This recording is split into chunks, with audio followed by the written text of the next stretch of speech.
Hello, and welcome to this recorded demo of 1Spatial's Police Data Quality Hub. My name's Phil, and I sit in the government team at 1Spatial UK, and I take the lead on the UK Blue Lights accounts. 1Spatial have been around as a company for a few decades now, and we are a GIS and data quality and data management company. We primarily work across government, utilities, and transportation, and have offices in the US, UK, France, and Australia, but clients globally. In government, the main sectors that we work across are central government, so organisations such as the Environment Agency, DEFRA, national mapping agencies such as Ordnance Survey, and the MOD. And in the past year, we've been moving into helping with the blue lights in the UK.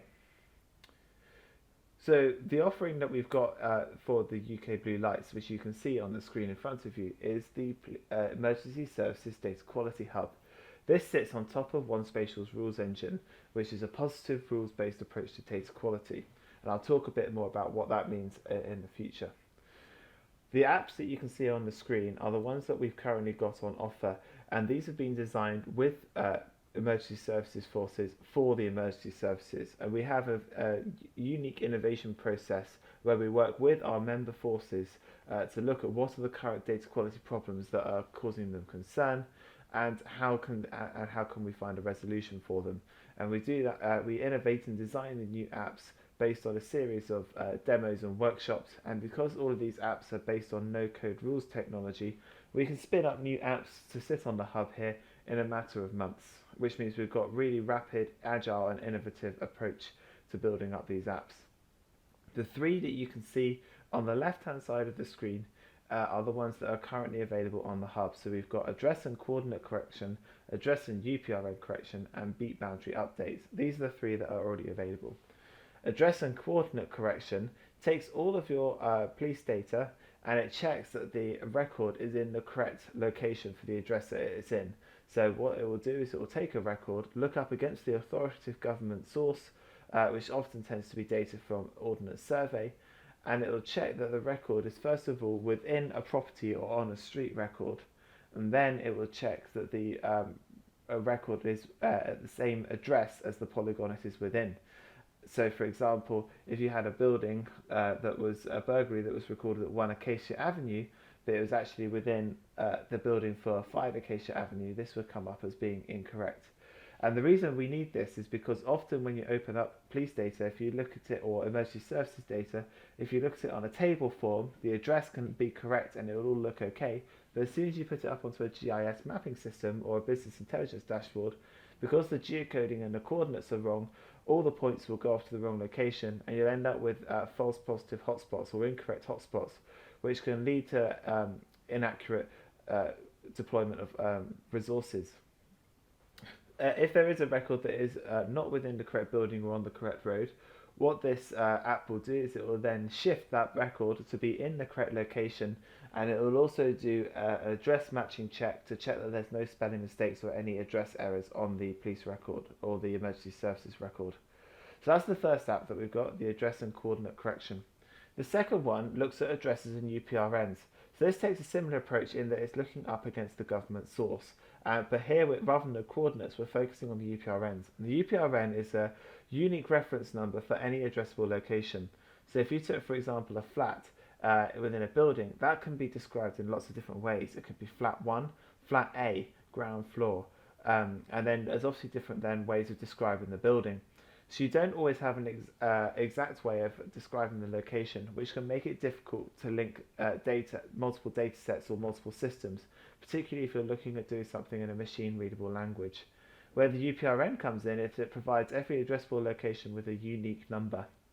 So what we're doing here in this app is we're taking any of the emergency services records and we're checking them against the authoritative government record, and we're then saying, okay, each of the emergency services records must have a UPRN, and the UPRN must match the UPRN on the government record with the same address. And what it will then do is it will go through a series of confidence levels at the address match, and then if there's any errors in the emergency services record, such as spelling mistakes, it will go back and fix those based on the government data.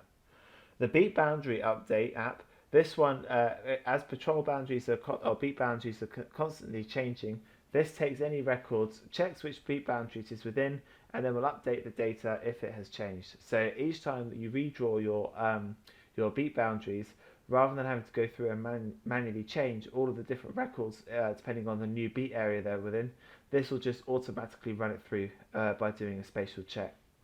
And the final one you can see on the right hand side, this is one that we've got in development with a few of our member police forces at the moment, and this is looking at updating street records when there's local alias names. So for example, if there's a local unofficial name that isn't in the address record, such as Bleakwood, people might be calling in a traffic accident on the A41 at Bleakwood, for example. Unless the local officer has knowledge of where that is, it's then difficult for command and control to dispatch someone to the correct location because the alias names aren't factored in the data in the command and control system. So what this app does is it takes any of the local alias names and it will update the street records with any alias names each time they're updated. So there you can run through your entire county's road network in a matter of minutes and update against all the alias names. So and the way that this hub is licensed is it's licensed on a per app basis. So not every force will need every single app that's made available to them. So what we do is we price this per app, so then you're only paying for what you need, which hopefully means you can resolve your strategic priorities without having to fork a large bill for things that you're not going to use. We're trying to be flexible and dynamic, and with our innovation team and our innovation process, the app library is constantly being updated and evolving. As well as the apps that are made available, we've also got user management here. So you can see there's different, you can register people based on their name and different users, and we can also assign people to different teams. So you can have the 1Spatial team, or you could have a police force submission team, or a department's submission team. And you can make certain apps available to certain teams. So if there's an app that's handling sensitive data and you only wanted it to go to one team, you can make sure that team are the only ones who are able to access that data. And we can also then start to look at who is submitting data, which teams are submitting which data via which apps. So as well as here the overall view, you can see which one I demo the most. You can also then start to narrow it down, so we can look here at different particular apps. So we want to look at the this app and then get up a certain team. So we can start to get different statistics. How many data quality rules are they breaking? How frequently are they submitting data through? So we can start to measure the ROI of those applications. So the app that I want to demonstrate to you today is the UPL-REN one that I mentioned earlier. And I just want to open up some data here to demonstrate to you what the data looked like beforehand. So you can see here, this is some data that we've extracted out from Niche, and the UPRN here, there's quite a lot of gaps in the fields here, which if we're going to start trying to link our data sets together, is going to be difficult. So if I open back up the hub, so what we're going to do is we're going to load up that file onto the UPRN app. Now I should say there's different ways that you can deploy this. You can either deploy it with a loose connection, such as the one I'm demonstrating today. So you've got your data in your records management system, and what you want to do is extract that out of the records management system, maybe using SQL or something like that, run it through the data cleansing app here, and then put it back in manually as well, if you don't want this running on live data. You can also connect this directly to live data. It's data agnostic and process agnostic, so you can connect it in and then you can click a button to run it. Or you've got a very close connection where it's connected to the live data, and it will also just constantly run in the background anytime it detects any changes to the data. But the one we're demonstrating here is we're going to have a look at the loose connection, just because it's the easiest way to show the before and after. So we've got our data here in a CSV, and we're going to load it up. And we know that the data has come from a niche record management system. So we're going to say that we're expecting it to be niche, and we're just doing some schema checks here to make sure that everything lines up, and it does, so we're all good. So we've kicked off the rules engine now, and the rules engine is in 1Integrate, and the way 1Integrate works is it takes a positive rules-based approach, and that's a key thing to highlight here, because the positive rules-based approach means that you're saying this is how I want my data to be, and if it isn't like that, then it is not good enough. So that's an important thing to mention here, because if you were trying to hard code this in, you would have to flag any records if So you would say flag it if it's this, flag it if it's this. And you're constantly then having to think of every single way the data could be wrong. And there's a chance if you're doing that, the data could slip through. So what we're doing here is we're saying this is how it's got to be. If it's not like that, then make sure it is. So what we're doing now is we're loading the data up. We've got just shy of 80,000 records there, and we're loading it up into a cache. That's because whenever we're running any of these checks, we want to give you the opportunity to say, yeah, I'm happy with that before we push it back in, with an obvious exception if you're looking at the live data option that I mentioned earlier on. What we're then going to do is we're then going to run some data pre-processing here. So that's just making sure that both data sets are in capital letters, for example, and making sure that there's anything to do with the multi-occupancy buildings has been mapped out as we need them to do. Then the first check we're going to do is this confidence level of 6. So we've got different confidence levels about how confident we are that the UPRN and the address is correct. So 6 is the highest one. This is the most confidence we can be. So what the rules are going to do is they're going to go through all of the records, and they're going to say, okay, for every record that has an exact match, so the addresses are exactly the same in the emergency services record as they are in the authoritative government data, and the UPRN is all correct, mark that one as checked, all okay, and give it a confidence score of 6. Nothing to do here, all okay. What we then do is we then process on to confidence level 5, and we're going to say, okay, for all the records that haven't already been checked at level 6, if the UPRN is missing or incorrect, but the addresses, so everything else in the address fields are exactly correct and all okay, then pull the UPRN from the government source over to the emergency services record and mark it with a confidence level of 5, and then also tick that something has been changed. We then follow the same logic, but there's a slight tweak in the rules for the sub-premises number, which is why there's a different layer there. Level 4 then says, okay, for everything that's not been given a confidence level 5 or 6 that has been checked, now do the same check again, but what we're going to do is we're going to allow a spelling mistake.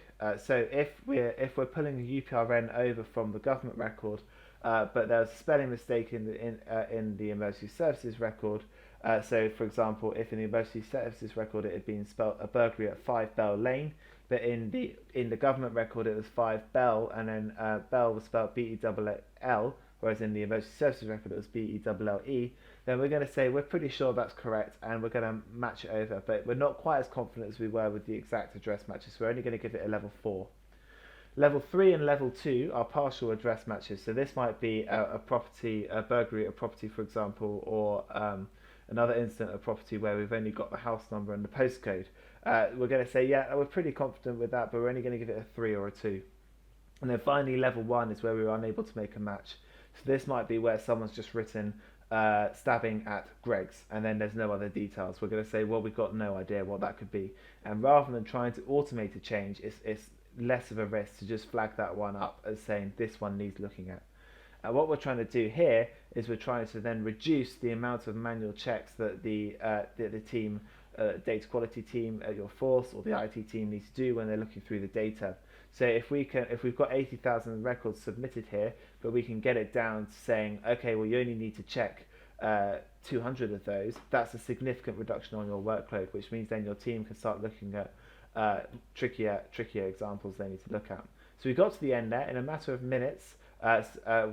We've processed 80,000 records through the data quality check, and we're now going to get an output for us to have a look at. And because we're doing the loose connection, this would then need loading back into the records management system. But like I said, you can connect it directly if you wish.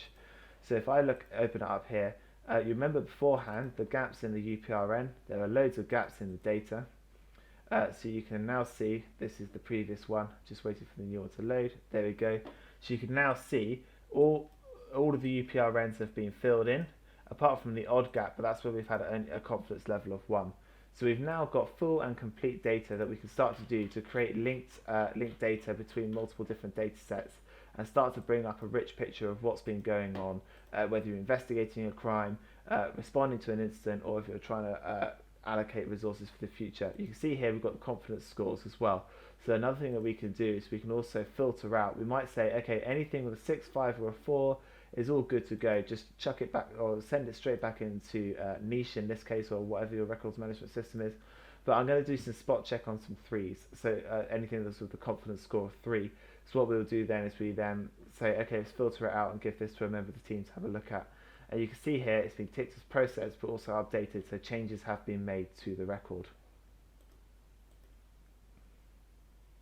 As well as the auditing that you could see on each of the records, we have got a PDF report here, and this is just to add an extra layer of transparency of what has been processed and when. So you can see here we've got the team member, admin at 1Spatial, a very original email address, and it was done on the 16th of December at 16:49, and which data was submitted through which set of rules here. So you've got further transparency there on what's happened, and then once the submission's finished, all of that will then be logged back to the dashboard for constant monitoring of the data quality across your organisation. So I hope that was an okay brief introduction. I wanted just to show you an example of some data being run through. We can go into more detail looking at how the rules are structured. It's all in no code, so you don't need to be a technical person. If you want to have a look at that, please do get in touch with me. My details are on the web page that this video is being hosted on, and I'd be more than happy to take you through on a more detailed demo. And I would also just like to invite you to join our innovation community. So those who are in the innovation community, some of them are paying customers, some of them are those who are hoping to join as paying customers in the near future, and some of them are those who are just interested in what we do and are monitoring things and like to be involved in the discussions. So if you join our innovation community, there are absolutely no strings attached, but we would welcome as many people inputting as possible, because we would like the app library that we're hosting here on the Emergency Services Data Quality Hub to be as relevant and as current for the forces who are signed up. Thank you very much for your time and attention, and if you have any questions, please don't hesitate to get in touch.